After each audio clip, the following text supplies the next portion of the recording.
మన ప్రభువైన యేసుక్రీస్తు వారి పరిశుద్ధ నామం పేరిట మీ అందరికీ నా వందనాలు ప్రియులారా.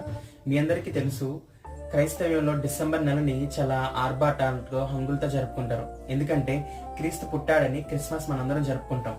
కానీ ఒక్కసారి ఆలోచించుకోండి, మనం చేస్తున్న సందర్భాల్లో, మనం చేస్తున్న ఈ సంబరాల్లో, ఈ కేక్ కటింగ్స్ లో మన క్రీస్తు కనిపిస్తున్నాడా? స్టేజ్ల మీద డాన్సులు కానీ, వాళ్ళ ముందు తాగడం కానీ, భోజనాలు చేసుకున్నాడు, ఇవన్నీ వాళ్ళ సొంత ఆలోచనలు చేసుకుని క్రీస్తుని పక్కన పెట్టి వాళ్ళ ఆనందం కోసం చేస్తున్నారు పిల్లలు. కానీ 2000 సంవత్సరాల కిందట ఆయన వచ్చింది మన కోసం, మన పాపాల నుండి మనం రక్షించడం కోసం.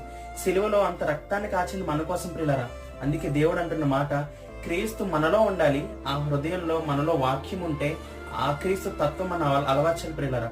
అదే నిజమైన క్రిస్మస్. కానీ ఈనాటి క్రిస్మస్ లో చాలా తక్కువ మందిలో కనిపిస్తుంది. మీరు చేస్తున్న క్రిస్మస్ లో క్రీస్తు కనిపిస్తున్నాడా, లేకపోతే మీ ఆనందాల కోసం మీరు బాగుంటున్నారా? ఒక్కసారి ఆలోచించుకోండి. దయచేసి దేవుని వాక్యానికి విలువ ఇవ్వండి పిల్లలు.